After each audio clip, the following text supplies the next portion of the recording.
Hello guys, this is Ty, aka the Flip Man. Why can't you average $50,000 per deal? Is it because of fear? Is it because you don't know how? Is it because you don't think you have the resources? Whatever you think the answer is, it's probably because you're not targeting the right opportunities. This video obviously is about commercial real estate. I'm not telling you to stop doing what you're doing with single family houses because it is putting bread on the table for a lot of people, or if it isn't, those are opportunities that you can still take advantage of while pursuing commercial real estate also. Because with single family houses, you still can do those deals a lot faster. So just create a mix until you start averaging $50,000 per deal. But before I get into that, obviously you can take advantage of the 100 plus videos at howtofliphouses.net. Everything you need to know about wholesaling houses. If that's not enough, that's not fast enough, then I do offer coaching with 2 step-by-step courses on how to wholesale houses and how to wholesale apartment buildings at junkers101.com. junkers101.com. But on to the particular video. Let me tell you why I started even doing videos, putting out all this free content. I know I don't charge as much as I could for the coaching. The reason I started doing it for 2 reasons. One is I like internet marketing, and it gives me some satisfaction just to know that you can put out something, someone buys it online, bam, money. Okay, the only thing I had of value was my knowledge of real estate investing / wholesaling. So I put it together, and here we are. The other reason, and the main reason is because of these opportunities. Obviously, I started here in my backyard, but the goal is that if I created a good content on the residential side and was able to sell my information to a lot of people over the last several years, that I would create a lot of like-minded people that, number one, they obviously are looking for opportunities in real estate, but in most cases they're going to look for bigger opportunities in real estate. So it's easy for me to get outside of my backyard of commercial real estate when I can pick up the phone and call someone in Phoenix, Arizona that's a student and say, hey man, I've been looking at this property. Could you go check it out for me? Could you go video it and we'll split the deal? Bam. I built a network of like-minded people around the country that I can joint venture with on deals. So that's why I do what I do and the way I've done it over the years compared to what you may seen out there with others. I'm not knocking what they do. This is just the way I did. And I always like to separate myself from other people when I do anything of businesses that in most cases they've already existed. So I'm just getting into something that has already existed. So I like to separate myself.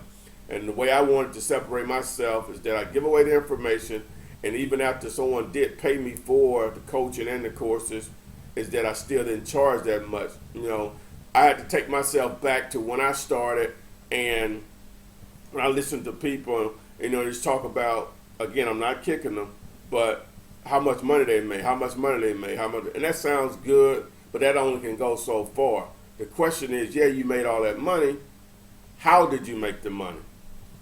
And so that's why I want to, just give away the information. Commercial real estate is going to be a little different because right now there's no competition in it for the way this is done.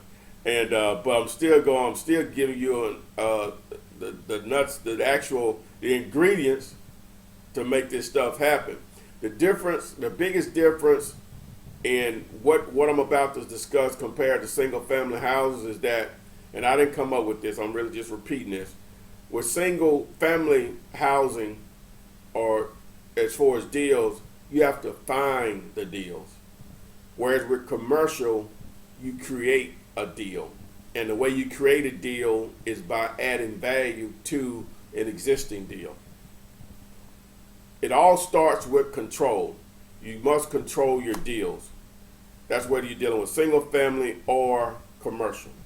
the first thing you must do is locate vacant properties. Okay, I have a picture here of a vacant commercial building. You can't tell it from this picture, but this building is surrounded by NTs, as I call national tenants, and some regional tenants. This side of it, to the right of it, a national tenant. In the rear, a national tenant. In the rear back here, national tenant. Across the street, national tenant. This building is sticking out like a sore thumb. When I passed by it, I could not believe that it was there, and all of these other businesses are thriving. That's what you want to look for. You don't want to look for buildings in areas where there's not high traffic, where there's not other thriving, in most cases, either national or regional tenants all around it.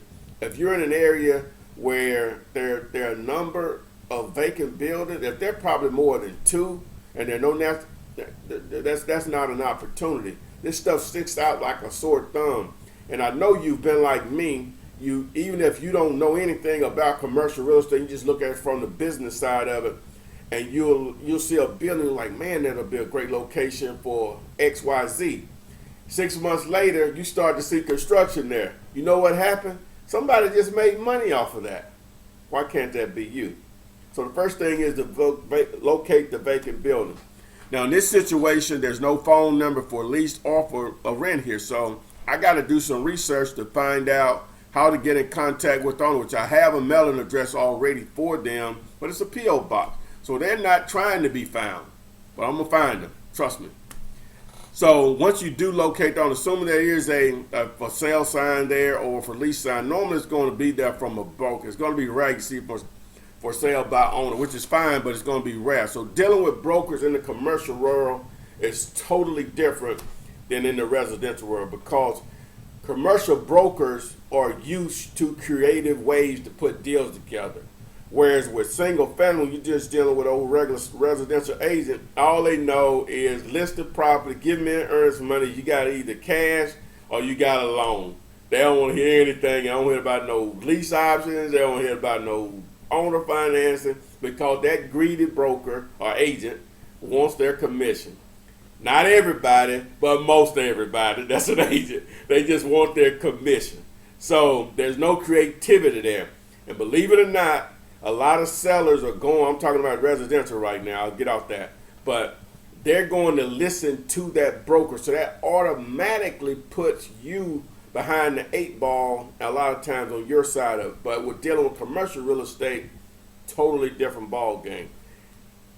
I have just one method that I use that I put them on my side immediately, along with obviously their client, but immediately. Enough of that. So you're going to make an offer through an LOI, and through your LOI, I'll show you, as a student, I'll show you how to construct your LOI where you're going to probably get your offer accepted. Now, there's some work to do as far as due diligence, but the broker is going to be very valuable to you, because the broker in most cases is going to be able to provide all the information you need to find a national tenant and to eventually assign the property over. And what some of that general information that is needed is, number one, obviously the size of the lot, the size of the building, what the building is zoned for, the traffic count that drives in front of the building on a daily basis, what the building is leasing, buildings are leasing for per square foot in that area. They call those leasing, those are comps. You want to know the population within a 1, 3, and 5 mile radius. They normally have all of that. You want to know the income levels in a 1 or 3 or 5 mile radius. All right, and then they'll want to know the demographics for its age. Bam. That's all the information that you normally need. From there, the national tenant or the buyers are going to do their own due diligence from that point to make sure that this is a good investment for them. Okay, so you're going to have a due diligence. Once you go through the LOI period, you put it on the contract with earnest money. Another story on the earnest money. Get a little detail in that, but we're just going to assume that that's taken care of. Okay. Within your contract, you're going to do a due diligence period of 45 days, which make sure you don't lose money.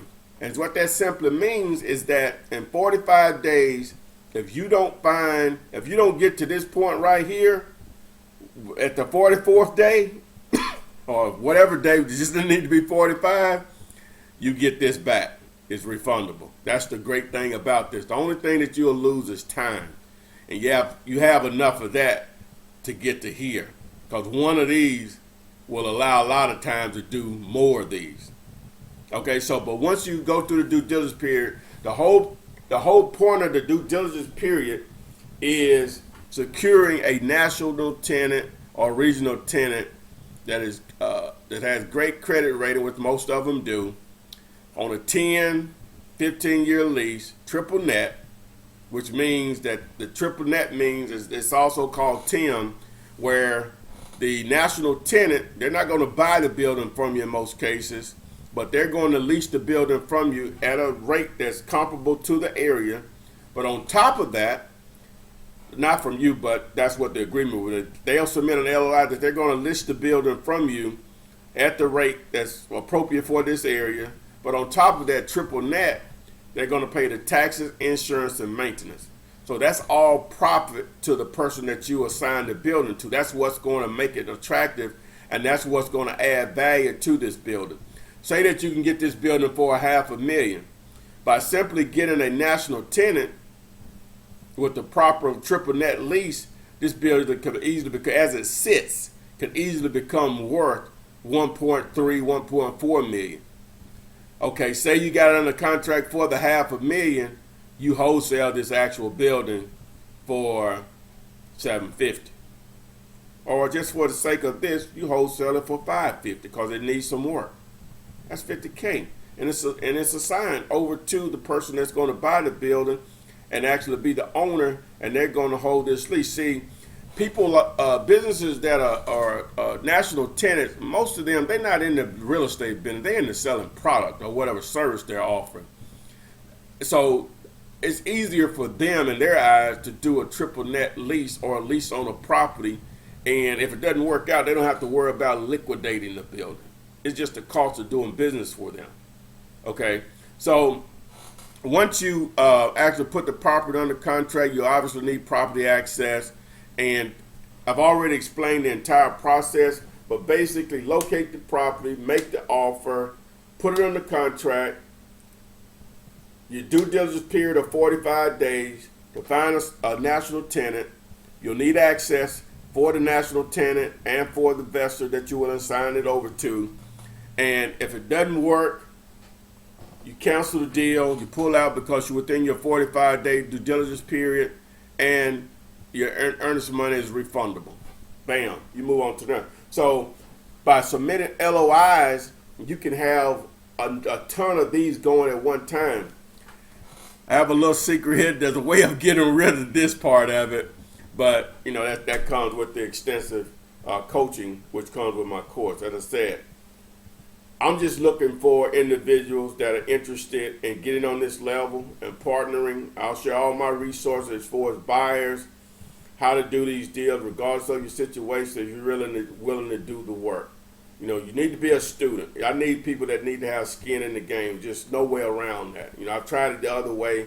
You need to have skin in the game with me. I'm giving you the idea so some people can figure this out. They already probably knew this existed, just didn't know how to put it all together. But if you want to work with me, you must be a student. Call me, work something out, 205-492-3425. You can call and text me at any time. Thanks, and I'll see you on the other side of one of these.